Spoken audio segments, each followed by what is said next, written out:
ഇയ്യോബ് 14 അധ്യായം 1 മുതലുള്ള വാക്യങ്ങൾ. സ്ത്രീ പ്രസവിച്ച മനുഷ്യൻ അല്പായുസുള്ളവനും കർത്തസമ്പൂർണനും ആകുന്നു.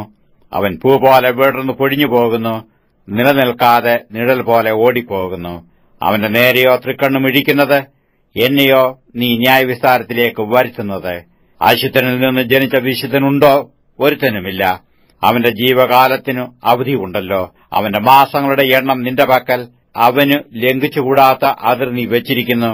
അവനൊരു കൂലിക്കാരനെ പോലെ വിശ്രമിച്ചു തന്റെ ദിവസത്തിൽ തൃപ്തിപ്പെടേണ്ടതിന് നിന്റെ നോട്ടം അവങ്കിൽ നിന്ന് മാറ്റിക്കൊള്ളണമേ. ഒരു വൃക്ഷമായിരുന്നാൽ പ്രത്യാശയുണ്ട്. അതിനെ വെട്ടിയാൽ പിന്നെയും പൊട്ടിക്കിളിർക്കും.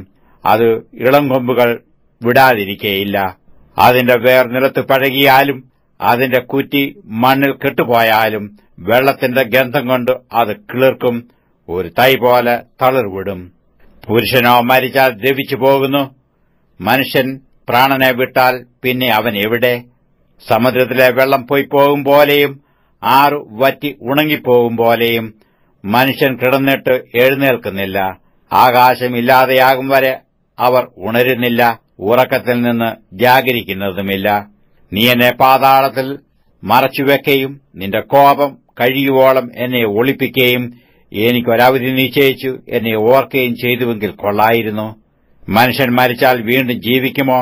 എന്നാൽ എനിക്ക് മാറ്റം വരുവോളം എന്റെ യുദ്ധകാലമൊക്കെയും കാത്തിരിക്കാമായിരുന്നു. നീ വിളിക്കും, ഞാൻ നിന്നോട് ഉത്തരം പറയും. നിന്റെ കൈവേലയോട് നിനക്ക് താൽപര്യമുണ്ടാകും. ഇപ്പോഴോ നീ എന്റെ കാലടികളെ എണ്ണുന്നു. എന്റെ പാപത്തിന്മേൽ നീ ദൃഷ്ടി വെക്കുന്നില്ലയോ? എന്റെ അതിക്രമം ഒരു സഞ്ചിയിലാക്കി മുദ്രയിട്ടിരിക്കുന്നു. എന്റെ അകൃത്യം നീ കെട്ടിപ്പറ്റിച്ചിരിക്കുന്നു. മല പോലും വീണു പൊടിയുന്നു. പാറയും സ്ഥലം വിട്ടു മാറിപ്പോകുന്നു. വെള്ളം കല്ലുകളെ തേയുമാറാക്കുന്നതും അതിന്റെ പ്രവാഹം നിലത്തെ പൊടിയെ ഒഴുക്കിക്കളയുന്നതുപോലെ നീ മനുഷ്യന്റെ പ്രത്യാശയെ നശിപ്പിക്കുന്നു. നീ എപ്പോഴും അവനെ ആക്രമിച്ചിട്ടു അവൻ കടന്നുപോകുന്നു. നീ അവന്റെ മുഖം വിരൂപമാക്കി അവനെ അയച്ചു കളയുന്നു. അവന്റെ പുത്രന്മാർക്ക് ബഹുമാനം ലഭിക്കുന്നത് അവൻ അറിയുന്നില്ല. അവർക്ക് താഴ്ച ഭവിക്കുന്നത് അവൻ ഗ്രഹിക്കുന്നതുമില്ല. തന്നെപ്പറ്റി മാത്രം അവന്റെ ദേഹം വേദനപ്പെടുന്നു.